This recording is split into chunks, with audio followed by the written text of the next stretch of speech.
അപ്പോൾ ഗൈസ് നമ്മുടെ ഓട്ടോ എല്ലാം സെറ്റായി. നമ്മളിന്ന് പോകാൻ പോകുന്നത് നേരെ പൂനെക്കാണ്. നമ്മുടെ ഫസ്റ്റ് ടൈമാണ് നമ്മൾ പൂനെക്ക് പോകുന്നത്. പിന്നെ വണ്ടിയെല്ലാം സെറ്റാക്കി നേരെ അങ്ങ് പോയി ലോഡ് കയറ്റാൻ വേണ്ടി. അങ്ങനെ നേരെ ചെന്ന് ലോഡ് കയറ്റാൻ വേണ്ടി വണ്ടി പിടിച്ചിട്ട് കൊടുത്തു. അണ്ട ഈ സാധനമാണ് കയറ്റുന്നത്, റബ്ബറിൻ്റെ പീസ്. ഇവിടെ പറയുന്നത് അട്ടിപ്പലക എന്നൊക്കെയാണ്. നമ്മുടെ നാട്ടിൽ ഇതിന് എന്താ പറയുന്നത്, പലക പീസ്, മുറി പീസ് എന്നൊക്കെയാണ് പറയുന്നത്. അങ്ങനെതാ നമ്മൾ നേരെ അവിടുന്ന് ലോഡ് കയറ്റി എടുത്ത് അഡ്ജസ്റ്റ് മൊത്തം 3 നിന്നാണ് നമുക്ക് ലോഡ് സെറ്റ് ചെയ്ത് കയറ്റുന്നത്. അങ്ങനെ പിന്നെ ലോഡൊക്കെ കയറ്റാനുള്ള തന്ത്രപ്പാട്ടിൽ നേരെ വണ്ടി പിടിച്ചിട്ട് കൊടുത്തു. അപ്പോൾ ഉണ്ണാൻ പോയേക്കുമായിരുന്നു. വണ്ടി കിടക്കുന്ന പീസൊക്കെ നമ്മുടെ വണ്ടിയിൽ കയറാനുള്ളതാണ്. അപ്പോൾ അവിടെ നിന്ന് ഒരു ചായ കുടിക്കാമെന്നും പറഞ്ഞുകൊണ്ട് അപ്പുറത്തൊരു വച്ചാട്ടൻ്റെ കടയിൽ പോയി. വച്ചാട്ടൻ്റെ അവിടെ നിന്ന് നല്ല ഉള്ളിവടയും ഒരു ചായയും ചാലാക്കി.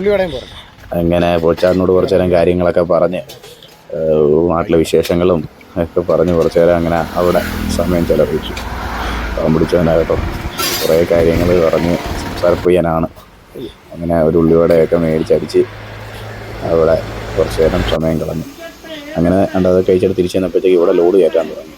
ഒരു പ്രത്യേക രീതിയിലൊക്കെയാണ് ലോഡ് കയറ്റുന്നത്. എന്തൊക്കെയോ പറയുന്നുണ്ട്, എനിക്കൊന്നും മനസ്സിലായില്ല. ഈ ചേട്ടനാണ് നമുക്ക് ബാക്കിയുള്ള കാര്യങ്ങളെല്ലാം സെറ്റ് ചെയ്ത് തരുന്നത്, ലോഡ് കയറ്റാനുള്ള. ഇവിടുന്ന് കുറച്ച് ലോഡ് കയറ്റിയിട്ട് വേറൊരു കമ്പനിയിലേക്ക് നമ്മൾ പോകണം. അവിടെ നിന്നാണ് ബാക്കി ലോഡ് കയറ്റുന്നത്. ഞാൻ പറഞ്ഞില്ലേ, മൊത്തം 3 നിന്നാണ് നമുക്ക് ലോഡ് മൊത്തത്തിൽ കയറ്റേണ്ടത്. എന്നാലേ കറക്റ്റ് 10 ആവത്തുള്ളൂ. ഉപയോഗിക്കുന്നതെന്ന് പറഞ്ഞില്ലല്ലോ, ഇത് നമ്മുടെ ഈ ഫ്രിഡ്ജും അങ്ങനെയുള്ള ഐറ്റംസൊക്കെ ഉണ്ടല്ലോ, അതിൻ്റെയൊക്കെ അടിയിൽ പാക്കിങ് കൊടുക്കാൻ വേണ്ടി വരുന്ന സാധനമാണ്. പാക്കിംഗ് ആയിട്ട് പോകാൻ വേണ്ടിയാണ് ഈ സാധനം ഇവിടെ കയറി പോകുന്നത്. അങ്ങനെ നമ്മൾ കണ്ട അടുത്ത മില്ലെത്തി. ഇവിടെ എത്തിയപ്പോൾ ഇവിടെ ചെയ്ത് തോനെ ലോഡുണ്ട്. ബാക്കി ലോഡ് മൊത്തം ഇവിടെ നിന്നാണ് കയറ്റേണ്ടത്. ഇത് ബുദ്ധിമുട്ടെന്ന് വെച്ചാൽ വേർപ്പിച്ചില്ല തൂക്കാൻ. അതാണ് ഏക ഒരു ബുദ്ധിമുട്ടായിട്ട് എനിക്ക് തോന്നിയത്. ബാക്കിയുള്ള കാര്യങ്ങളെല്ലാം സെറ്റായിരുന്നു. അങ്ങനെ അവർ ലോഡ് കയറ്റി ഏകദേശം ഫില്ലാവാറായി. അങ്ങനെ നമ്മുടെ ലോഡ് മൊത്തത്തിൽ ഫില്ലായി. ഇനി ഇടുന്ന പരിപാടിയാണ് നമുക്കുള്ളത്. അങ്ങനെ പായ വിട്ട് വണ്ടി മൊത്തം സെറ്റായി. ഇനി നമുക്ക് ബില്ല് കിട്ടിക്കഴിഞ്ഞാൽ നേരെ വിടാം. അപ്പം ബില്ല് കിട്ടുന്നത് നേരെ ഏറ്റുമാനൂരാണ്. അങ്ങനെ നമ്മൾ നേരെ ഏറ്റുമാനൂർ ചെയ്താണ്ട് ഈ ഒരു കാർ പാർക്കിങ്ങിൽ കൊണ്ട് വണ്ടി ഒതുക്കി. ഈ ചേട്ടനോട് ചോദിച്ചു വിട്ടോളാൻ പറഞ്ഞു. അങ്ങനെ അവിടെ വണ്ടി ഇട്ട് നമ്മൾ നേരെ പോയി ബില്ലും മേടിച്ച് നേരെ തിരിച്ച വണ്ടിയിലേക്ക്. യാത്രയിലേക്ക് ഒരാളോട് വരാനുണ്ട്, എൻ്റെ പ്രിയപ്പെട്ട സുഹൃത്തായ ഷെയ്ഖ്. അവന് വേണ്ടി ഇനി ഏറ്റുമാനൂർ നമുക്ക് വെയിറ്റ് ചെയ്യും. അങ്ങനെയാണ് നമ്മൾ എൻ്റെ ഏറ്റുമാനൂർ അമ്പലത്തിൽ. അവിടെ എത്തിയൊക്കെയാണ് ഞങ്ങളുടെ അടുത്ത് ലോട്ടറി നോക്കി. ആ ലോട്ടറി അടിച്ചു. എൻ്റെ ലൈഫിൽ ആദ്യമായിട്ടാണ് ലോട്ടറി അടിച്ചത്. അയ്യോ, അങ്ങനെ ലോട്ടറി ഉണ്ട് അവിടെ ഉള്ള ചേട്ടൻ്റെ കൊടുത്തിട്ട് അവിടെ നിന്ന് ആ ചേട്ടൻ്റെ നമ്മൾ 2 ലോട്ടറി എടുത്തു. എനിക്കൊരു സഹായമാവട്ടെ. അങ്ങനെ ആ 2 ലോട്ടറി എടുത്ത് നേരെ നമ്മൾ തിരിച്ചിനി വണ്ടിക്കകത്തോട്ട്. അങ്ങനെ ചേട്ടനോട് ഇത് അടിക്കുമെന്നൊക്കെ ഞാൻ ചോദിച്ചു.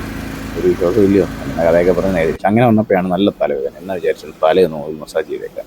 അപ്പോൾ അടുത്തുള്ളൊരു സ്പായിൽ കയറി തല നല്ല രീതിയിൽ ഒന്ന് മസാജ് ചെയ്തു. നല്ലൊരു റിഫ്രഷ് കിട്ടി. കാരണം എന്തായാലും ഇത്രയും ലോങ് ഓടാനുള്ളതാണ്. അതുമല്ല ഉറക്കമൊക്കെ അങ്ങോട്ട് ശരിയാകുന്നുണ്ടോ എന്ന് ചോദിച്ചു കഴിഞ്ഞാൽ ഒക്കെയാണ്, കുഴപ്പമില്ല. എന്നാലും റിഫ്രഷ് ആയിക്കോട്ടെ എന്ന് പറഞ്ഞുകൊണ്ട് മസാജ് ചെയ്തു. കൊള്ളാം കേട്ടോ, സൂപ്പറാണ്. അങ്ങനെ മസാജൊക്കെ അടിച്ച് റിഫ്രഷ് ആയിരുന്നപ്പോഴാണ് KSRTC പിടിച്ചില്ല അവനിങ് എത്തിയത്. പിന്നെ ഞങ്ങൾ നേരെ അങ്ങ് വിട്ടു. അങ്ങനെ നമ്മൾ രാത്രിയിൽ കുറച്ച് നേരം ഉറങ്ങിയിട്ടൊക്കെയാണ് വണ്ടി എടുത്തത്. രാവിലെ ആയപ്പോഴത്തേക്കും നമ്മൾ ഏകദേശം ഇപ്പം കോഴിക്കോട് ഭാഗത്ത്. അപ്പോഴാണ് ഈ വണ്ടിക്കാരൻ ഈ പരിപാടി കാണിക്കുന്നത്.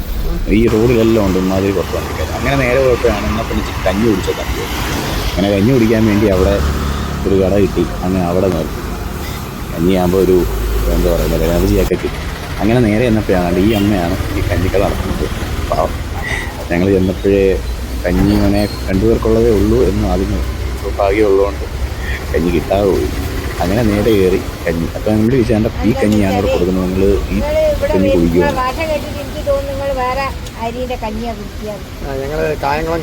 എനിക്ക് ഏറ്റവും ഫേവറേറ്റുള്ള സാധനമാണ് ഈ പൊടിയൊരു കഞ്ഞി. നമ്മുടെ ഈ പനിക്കൊക്കെയാണ് നമ്മൾ കൂടുതലും നമ്മുടെ നാട്ടിൽ ഇത് കൂടുതലും കുടിക്കുന്നത്. പിന്നെ ഞാൻ കുടിച്ച് കളയാം. അങ്ങനെ കഞ്ഞി എടുത്ത് വെച്ചു. കഞ്ഞിയുടെ കൂടെ നല്ല ചമ്മന്തി, നല്ല മുളക് ചമ്മന്തി ഉണ്ട്.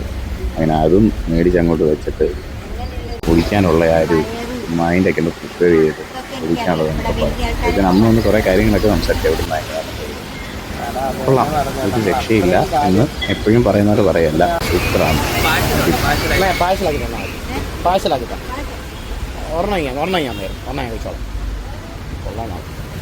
എന്നാൽ ഇവിടുത്തെ എല്ലാവരുമായിട്ടും ഭയങ്കര പരിചയമാണ് തോന്നുന്നു. ഓടിപ്പോകുന്ന എല്ലാവരും അമ്മയെ കാണാൻ നോക്കി കൈ കാണിക്കാതെ പോകും. അങ്ങനെ നേരെ ഞങ്ങൾ അമ്മയ്ക്ക് രാറ്റയൊക്കെ കൊടുത്ത് നേരെ പുറത്തേക്ക്. അപ്പോൾ നേരെ ഇനി നമുക്ക് വണ്ടിക്കകത്ത് പോകാം. അത്യാവശ്യം മഴയും കാര്യങ്ങളൊക്കെ ഉണ്ട്. ഇനി കേരളം വിട്ട് കഴിഞ്ഞാൽ മഴ കുറയുമെന്നുള്ള പ്രതീക്ഷയിലാണ് മുന്നോട്ട് പോകുന്നത്. വലിയ കുഴപ്പമില്ല നമ്മുടെ ലോഡ്. അങ്ങനെ നമ്മൾ കണ്ട നേരെ വിട്ടു. അങ്ങനെ നേരെ പോയപ്പോഴാണ് എന്നാൽ പിന്നെ ഒരു ചായ കുടിച്ചാലോ എന്നുള്ളൊരു മൈൻഡ് വന്നത്. നേരെ പോയപ്പോൾ ഒരു ചായക്കട കണ്ടു, എന്നാൽ ചായ അടിച്ചിട്ട് പോകാമെന്ന് വിചാരിച്ചു. പിന്നെ നേരെ അങ്ങോട്ട് ചെന്ന് ചായക്കടയിലേക്ക് കയറി അവിടുത്തെ പലഹാരങ്ങളിലേക്കൊക്കെ ഒന്ന് കണ്ണുപിടിച്ച് എന്താ കഴിക്കേണ്ടതെന്നുള്ള ആശയക്കുഴപ്പത്തിലേക്ക് നിൽക്കുകയാണ്. വെറൈറ്റി സാധനങ്ങളാണ് ഇവിടെ മൊത്തം ഉള്ളത്. ഈ വടക്കൻ ഭാഗത്തോട്ട് അല്ലെങ്കിലും വന്നാലും നമ്മുടെ ഭാഗത്തിനേക്കാളും വ്യത്യസ്തമായിട്ടുള്ള സാധനം, പിന്നെ എല്ലാം നല്ല രുചിയും കാര്യങ്ങളും ഉള്ളതായതുകൊണ്ട് സന്തോഷത്തോടെ കഴിക്കാം. അങ്ങനെ തന്നെ ഈ ഒരു ഐറ്റം കഴിച്ചു, സൂപ്പർ, കൊള്ളാം. നമ്മുടെ ചീനി ഉണ്ടല്ലോ, ചീനി വെച്ചുള്ളൊരു ഐറ്റമാണിത്. അങ്ങനെ അതും മേടിച്ച് ഒരു മുട്ട ബജ്ജി നമ്മുടെ സ്പെഷ്യൽ സാധനമായിട്ട് അത് വന്നു. അങ്ങനെ ചായയും കുടിച്ച് ഞങ്ങൾ കഥയൊക്കെ പറഞ്ഞ്, ഞങ്ങൾ പഴയ സ്കൂൾ മേറ്റ്സാണ്, അതുകൊണ്ട് പഴയ കാര്യങ്ങൾ ഒരുപാട് പറയാം. കുറച്ചൊക്കെ പഴയ കാര്യങ്ങളൊക്കെ പറഞ്ഞ് അങ്ങോട്ടും ഇങ്ങോട്ടും കളിയാക്കി നേരെ അങ്ങനെ പോയപ്പോഴാണ് നമ്മൾ മാഹിയിൽ. പണ്ട് ഈ കാഴ്ച കണ്ടോ നിങ്ങൾ? മാഹിയിൽ പമ്പിലേക്ക് ആൾക്കാരെ റോഡിൽ നിന്ന് സ്റ്റാഫിനെ അവർ നിർത്തിയിട്ടുണ്ട്, വിളിച്ച് പമ്പിലേക്കായിട്ടാണ്. നമ്മൾ കണ്ട് ഈ ജിയോയുടെ പമ്പിൽ നിന്നാണ് ഡീസൽ അടിക്കുന്നത്. കാരണം ഇവിടെ 1 രൂപ ജിയോയുടെ പമ്പിൽ കുറവുണ്ട്. നിലവിൽ നമ്മുടെ നാട്ടിലേക്കാട്ടിലും 12 രൂപയാണ് ഈ മാഹിയിൽ കുറവ്. എന്ന് വെച്ചാൽ ഇവിടെ 83 രൂപയുള്ളൂ ഡീസൽ. കണ്ട് ഈ പുള്ളിയെ കണ്ടോ, കുപ്പിയൊക്കെ ആയിട്ട് പോവാണ് ഡീസൽ കഴിക്കാൻ. അങ്ങനെ വേണ്ട ആദ്യത്തെ ഒരു പമ്പ് ഇത് HP ആണ്. അങ്ങനെ HP പമ്പ് കഴിഞ്ഞ് ഇവിടെ നമ്മൾ അടിക്കുന്നില്ല, അടുത്തൊരു പമ്പ്. അങ്ങനെ മൊത്തം ഈ സൈഡിൽ തന്നെ 3 അല്ല 4 പമ്പുണ്ട്. അങ്ങനെ നമ്മൾ പറഞ്ഞാൽ നമ്മൾ ജിയോയാണ് അടിക്കുന്നത്. അങ്ങനെ നമ്മൾ നേരെ ജിയോയിലേക്ക്. ഈ സൈഡ് മൊത്തം ഇപ്പുറമായിട്ട് ഏതാണ്ട് 7-8 പമ്പുകൾ. അങ്ങനെ നമ്മൾ ജിയോയിലെത്തിയപ്പോഴാണ് നമ്മളെ സംഭവം വരുന്നത്. എല്ലായിടത്തും ഒരേ വിലയുള്ളൂ. ജിയോയുടെ ആ ഒരു ഓഫറൊക്കെ എടുത്ത് അത് കാണുന്നു. അങ്ങനെ നമ്മൾ ഡീസലടിച്ച് ഫില്ല് ചെയ്യാൻ തുടങ്ങി. അങ്ങനെ ഡീസൽ നമ്മൾ ഏകദേശം 15,000 രൂപയ്ക്കാണ് ഡീസൽ അടിക്കുന്നത്. നമ്മൾ 17,000 രൂപ ഡീസൽ ഓൾറെഡി അടിച്ചിട്ടാണ് അവിടുന്ന് വന്നത്. അങ്ങനെ ഡീസലൊക്കെ ഏകദേശം ഫില്ലായി. അങ്ങനെ ഞങ്ങൾ അവിടുന്ന് വണ്ടി എടുത്തു. അങ്ങനെ വണ്ടി എടുത്ത് നേരെ വന്നപ്പോഴാണ് എന്നാൽ പിന്നെ പാനിപ്പൂരി അടിക്കാമെന്നൊരു മോഹം തോന്നിയത്. അങ്ങനെ കയറി പാനിപ്പൂരി അടിച്ച് ആ ഒരു വൈബിൽ അങ്ങ് നിന്നു. ഇപ്പോൾ ഉള്ളത് കാസർഗോഡാണ് കേട്ടോ. നമ്മൾ കാസർഗോഡായി. ഇനി ഇവിടുന്ന് നേരെ മംഗലാപുരം, ഉടുപ്പി, മുരുടേശ്വരം അങ്ങനെ വിടാം. അങ്ങനെ ഗൈസ്, നമ്മുടെ യാത്രയിൽ നമ്മളിപ്പം നിൽക്കുന്നത് നമ്മുടെ കർണാടക ബോർഡറിലാണ്. അങ്ങനെ കർണാടക ബോർഡർ താണ്ടി നമ്മൾ നേരെ മുന്നോട്ട്. അപ്പം ഗൈസ്, നമ്മുടെ യാത്ര തുടരും. വീഡിയോ എല്ലാവരും കാണുക, ലൈക്ക് ചെയ്യുക.